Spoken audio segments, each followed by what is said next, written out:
In today's video, we're talking all about setting up your Fujifilm X-T50, so let's get right to it. What's up, everyone? Thank you for joining me. My name is Pete. I'm a portrait photographer with a studio in New York, and I do videos on Fujifilm cameras, all kinds of gear, headshots, portraits, and the like. Thank you to B&H Photo for sending me an X-T50 on loan so that I could do these videos on the camera. And this is my second video on the X-T50. The first video is a review, so if you're looking to purchase the camera, check that out too, and I'll link that all below. Okay, the X-T50 is an awesome little camera, and I want to just go over sort of a quick setup guide if you just got the camera. Here's the essential setup settings that I like to do basically on all my Fujifilm cameras. So even if you have a different Fujifilm camera, a lot of this will apply to your camera. Some of it won't because this is set up slightly different than any other Fuji camera. First things first, let's talk about, say you're a complete novice. You bought this camera because you saw someone on TikTok using it or whatever, and you're like, I love this camera, it's so cool. This camera is still for you, and it's also for someone who's very advanced. It'll do it all. But if you don't know how to do anything, there's a very easy thing you can do. There's a little switch by this shutter speed dial, and if you flip that switch, it puts the camera on auto mode. Now, auto mode basically means the camera will automatically find the correct exposure for you. Simple. There's another really cool feature of this camera that is sort of hidden in the design, and I absolutely love it. There's another switch on this side of the camera, and if you hit that switch, whoa, a pop-up flash joins you. It just pops up right out of the top of the camera.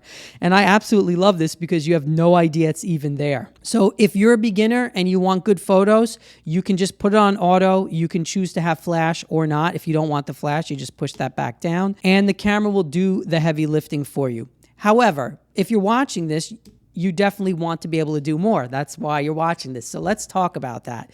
Now, we're going to talk first about the newest feature on this camera, which is this crazy film simulation dial. Film simulation dial is brand new to any Fuji camera, and I've used it for a while now, and I think it's cool. I like it, but you don't have to use the film simulation dial if you don't want to, so we'll talk all about that. The problem with the film simulation dial is that it's not big enough to have every single film simulation in there. So on the rotating dial, you only have what Fuji considers sort of the most popular settings. Pro Via, which is the standard setting. So if you're just taking pictures and you don't want to adjust anything when it comes to kind of the look of the photo, then just leave it on standard. But then if you change this, you can have Velvia, which is a vivid, Astia, Classic Chrome, Reala Ace. So they have some of the settings in here. But what if you don't want to use any of those settings, or there's a different film sim you absolutely love and it's not on the list here? Well, they got you covered because you have FS1, FS2, FS3. So if you put it on one of those, you can actually go into the menu. So if I press the menu button, you can now in the image quality menu, you can scroll down to film simulation dial setting. And if you go into there, FS1, FS2, and FS3 can now be changed to whatever you want. So say you want, like I like using a Turner Cinema sometimes. Well, I put that as FS1. Then you can put any other film sim you like in here. Okay. The other thing that I find to be even more cool is that you'll see it also has Acros in here. Now, the reason why it has Acros on the custom dial is because Acros, which is one of my favorite sims to use, has filters. So you have a yellow, red, or a green filter. So let's say you like to use Acros with one of these filters, which I do. I like to use it with the green filter more than often than not. If you change it to Acros green in this menu and then get out of the menu and you put this on the Acros setting, check it out. Acros plus G filter. So you can tell the camera, when I'm using Acros, I want this specific filter. Let's say you hate this dial and you don't want to use it at all. Just put it on C, and then there's a little button which is right next to the viewfinder on the back of the camera. And if you press that, then you can just scroll like every other Fuji camera up and down and pick the one you want. So you have a little button there. They got you covered. Now, I think that's cool because it kind of covers however you want to use it. For me, after using this dial for a number of concerts that I was shooting, I kind of like it. I got used to it because I was able to switch from Acros to Reala Ace pretty quickly. Those are my favorites to use right now. And I just scroll back and forth like that, and it's not the end of the world. And then I could even program it to have Acros and then FS1 as Reala Ace, so that I just do a one switch like that. So they give you everything, however you want to use it. You have all the options. So there's your film simulation dial. Let's talk about the shutter speed dial, because if you don't want to manually move this shutter speed dial, right? Let's say you don't like doing that. Just put it on T, and then the rear command dial on the back of the camera, right where your thumb is, can be scrolled to pick your desired shutter speed. So you don't have to use the shutter speed dial either if you don't want to. However, like I usually use it, you're probably going to use it. So here's how I use my shutter speed dial. I'll get it to where I want it because I shoot manually a lot. And then say I put it on 1/250th of a second like I have it now. You can still use the rear command dial, and it will let you scroll a little bit around that setting. So it's not going to let you change to every shutter speed, but it'll give you a little bit of leeway above and below what you picked. So that's another way you can use that if you like it. Here's one other button, and then I want to talk about autofocus, because I don't want to go over every single button. This is more like a quick setup guide. I don't want to get too bogged down in the buttons, but you have the drive mode button on the back of the camera. If you press that, you have still image. Now, the way that you're going to shoot is if you have just still people or buildings or whatever, put it on still. However, you have high speed, and then you have low speed. So the other way that I generally shoot, if I'm not shooting in single still image, I'll go to low, and I put it at like 5 frames a second, because I'm doing portraiture and stuff like that primarily. Even with my kids, I find that that's usually fast enough. So that's when you do that, here's what will happen. See, the camera will just keep firing away as you hold the shutter button down. It's not going to take one image and then stop. So that's in your drive mode button. The other thing that's in your drive mode button that you should know about right away is your movie mode. So right at the bottom is your movie mode. So there's not a dedicated movie switch on this particular camera. You have to access the movies through there, or you can set a custom button. Okay, so let's go back to still.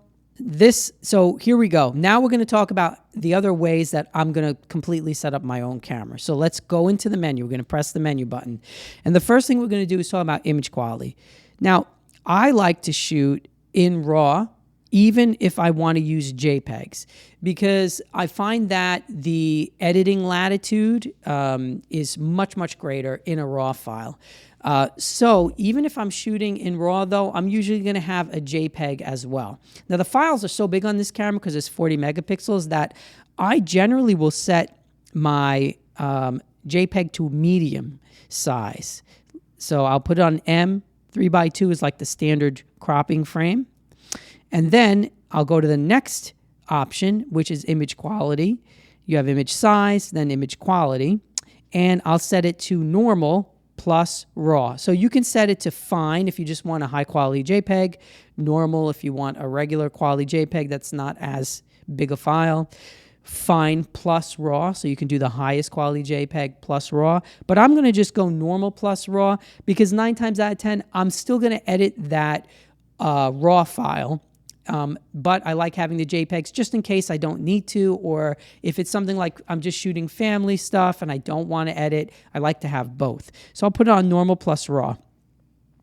And I feel like that's the best of both worlds. Because say I'm taking pictures, I'm just strolling in the city with my family, right? But I get some kind of awesome picture that I want to really spend some time tweaking, I'll still have the RAW file. And the cool thing is the film simulation you set, like say I take it with Acros, I'll still have the film simulation, and it'll apply it in Capture One, which is the program I use, to the RAW file. You can change it because it's still a RAW file, but it'll automatically import it with the film sim you used. So I think that's super cool to have as an option. Okay. Then I leave it uncompressed. I leave it on JPEG. We already talked about the film sim dial. Very important. Just leave all this other stuff off. Don't try and adjust that in the camera. You can play around with that and kind of develop your own feel for things, but I find that it's always best just to leave it alone. Let's talk about white balance. Auto white balance is basically where you want everything. If you're shooting in a studio like I do, the only other option I'm going to use mostly is like a manual color temperature. So if you set it to K, the camera will let you dial in, like, say you're using daylight balance lights. You can set it to 5600 Kelvin. So that will adjust your white balance. 99% of the time, probably you're going to be using it on auto. So I would just leave it there. Okay. Dynamic range, I leave it at 100. I don't like the camera automatically doing that, and I feel like if you set this higher, it kind of does too much work to your photos. So I leave it right where it is, 100. Dynamic range priority, I leave it off. All the rest, I just leave alone. Don't touch any of it. You don't need any of that in my experience. Okay. So there's your image quality. Let's talk now about autofocus. Now, this is the most complex part of this tutorial. I'm going to show you how I set up my autofocus. First things first, let's go and do the menu part of it, because some of it we have to do with the menu, some of it we have to do with custom buttons. So first things first, just make sure AF mode is set to all. And we'll get back to that later. Then you have zone custom setting, which you can change the size and shape of those zones. I just leave that the way it is. I don't use most of those, but you can, if you want, like you can adjust how the shape is of these custom zone settings. It's got all these weird shapes. I'm just going to leave that the way it is, okay? Next, you have AF mode all setting, which is if you want to like not have one of these things appear, you can pick which single points you want. So say you don't use any of those weird zones, just uncheck it, and then it won't appear as you scroll through. So that's a cool option. I'm just going to leave it all checked for now, but you can tell the camera, no, I don't want to see when I'm scrolling through the AF shapes for where it's going to focus on. I don't want to see 20 options. I just want to see 3 or 4 based on what I like to shoot. Now, let's talk about AFC custom settings. So there's another dial we have on the front of the camera, which is the autofocus dial. You have AFS, which just means it'll focus in one spot and lock it. Then you have AFC, which means it'll continuously focus to find your subject. So if you use AFC, the thing that I like to do is go into the custom settings, and you'll see it has 6 settings. You have multi-purpose, ignore obstacles here or there. So it's for different kinds of sports settings. What I like to do is I go to the custom one, which is number 6, and I will set tracking sensitivity all the way up, so it'll be locked on. And then I'll set speed tracking sensitivity all the way to accelerate, which is 2. And then I leave this zone area switching to auto. So that's the way I like to shoot. You can experiment with that, but give that a try. I've had luck with that on like the XT5. Okay, so let's get out of here, because you're going to see you have some other things here. Which you don't have to touch any of this. And you don't have to touch any of the like face and eye settings here either, because we're going to get to that a different way. So let's get out of this menu now, and I'm going to show you exactly how to do that. The best way to control that stuff is by setting a custom button. So if you press on the back of the camera, the display button, it says display/back. Then you'll get the custom button menu. So here you can actually scroll through and change whatever you want with the buttons to do what you want. So here's what I recommend. Function 1, which is a little button that's unmarked on the top of the camera, change that to face detection on and off. Because now you can simply press that button on and off, and sorry, there's a little fly in here, and it will turn on and off face detect, so you don't have to go into a menu. The next thing that I'm going to do, that I do on all my Fuji cameras, is I will go to either the AE lock button or sometimes the AF on button. It depends on if you like rear button focus. So if you do like that, I would suggest the AEL button, because I don't really use auto exposure lock that much. And I'm going to change that scroll through the menu, and I'm going to change it to right/left eye switch. So now when I press the AEL button, if I'm tracking someone's face and the camera is automatically tracking the right eye, for instance, I press that button, it'll automatically go to the left. I love doing it that way. Then what I'll do, because again, I also don't use AF on from that back button. There's one other thing I like to change this to, and this doesn't have anything to do with autofocus, but while we're here, let's do it. I will go from shooting in studio with continuous lights to in studio with flash. And so if I do that, then what I need to change is preview exposure. What this means, so if you go to page 7, preview exposure, white balance in manual mode, then I'm going to set my AF button to that. What that means is if I press that button now, exposure manual mode means I can have the camera that as I change the settings, it'll show me in real time. If it's dark, if it's light, it's going to change the exposure. But once I'm shooting with flash, I can't do it that way because the flash obviously is going to change everything. So if I press that, I can shut that off quickly. And now it's going to look good on the screen no matter what. But you got to be careful there because now as I change my settings, it looks good on the screen, but when I take the photo, it's dark. So that's why I like to quickly be able to change that. Preview exposure off. And now it's not going to do anything. Preview exposure in manual mode on, and now I can manually set it. All right, just wanted to throw that in there while we were in that menu. Let's get back to the autofocus. So now we've set our 2 buttons for face and eye detect. And the next thing we got to do is we got to set up our autofocus joystick on the back of the camera. So this requires going back into the menu, but it's not in the AF menu for some reason. It's in the wrench menu, so that's a little confusing. So go to your wrench menu and go to button dial setting. Click into there, and then the top very first setting is focus lever setting. So I recommend that you set it so that the first setting, push, resets the focusing point to the center, and then tilt edits the focus area. Now the reason why I do this is I'll show you. So now if I have this single focusing point and I want to quickly move it, all I have to do is rotate this focusing point. But you'll see that I can rotate it around, but then if I press it, it'll go back to the center, which is cool if I want to reset it. But the other thing that's cool about this, the way that I've now set it up, is that while this is engaged, so say let me get out of it for a second. Say I move it and I want to take a picture on this side of the frame. Now, if I use the rear command dial, I can also change the size and shape of those focus points. So remember, we had the menu where we could pick and deselect the ones we don't want. You can go in there and pick the ones you use the most, and you can shut off the ones you don't like. Like, I don't know, I would probably never use this weird Tetris-looking one. Like, this reminds me of Tetris. But I wouldn't use this, so I would shut that off for me.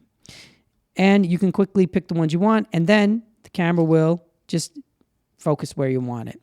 Now, this is an AF-S. So on the front of the camera, you have the AF dial. If you put it in AF-C, however, and you do the same things, your options change a little bit. So you still have all these zones and shapes, but you also have now tracking. So tracking in autofocus in AFC means that, say I want to take a picture of my camera. I'm going to put it on AFC, and I'm going to just gently halfway press the button, and you see that square stays with where I focused on. So it'll track what you want to focus on, and then when you take the picture, that's going to be what's in focus. So just keep in mind that using AFS is for really like for still subjects, and then using AFC is more for sports or things that are moving where you want the camera to track. However, that's a very basic way of looking at both of those things because every photographer will use these things differently. So a lot of times I'll be in AFS and I'll use that while I'm taking pictures of sports or my kids moving around or a concert. So let me give you one other autofocus tip, which is this is how I've been shooting lately, and I've gotten good results with it because I find that, and if you're watched to this point, there's a lot of complexity in this autofocus menu, and I didn't even go over everything, just kind of the things that I feel like are the most necessary. But if you want to just simplify your life, here's what you can do. Like, this is literally how I've been shooting. I just set it to a single focus point, and then I just manually pick where I want to focus. So if I want this camera in focus, I do that. It's quick enough. And then if I want to just move it around, it's like, say I have the subject crammed in the bottom corner here. Sometimes I find, instead of letting the camera try and find a face or whatever, it's just easier to do that.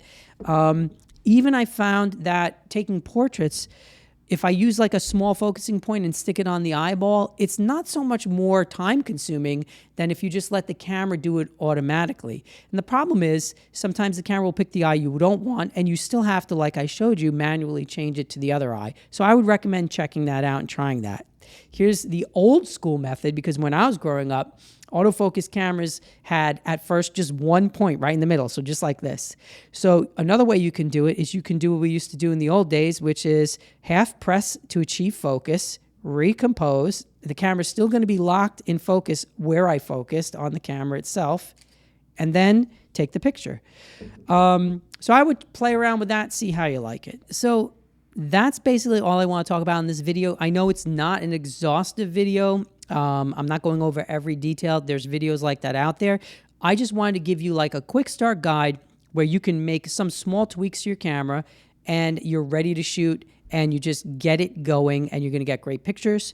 So that's kind of the spirit behind this particular video.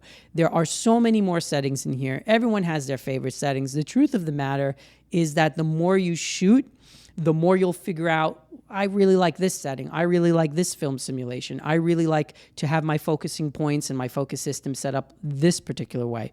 So you got to do a lot of shooting and experimenting, but I hope that this video has at least helped those of you who just got this camera or have a similar Fuji camera to get off the ground and maybe tweak things a little bit to make your pictures better. Having said that, don't forget to subscribe to the channel. Gently press that like button. There's no need to smash it, folks. You can just give it a little tap, and make sure you leave me a comment. Like this video, share it if you like it. Let me know your favorite Fujifilm settings in the comments below. And here's wishing you all a fabulous day. Go out and take some great pictures, and I will see you in the next one. Peace.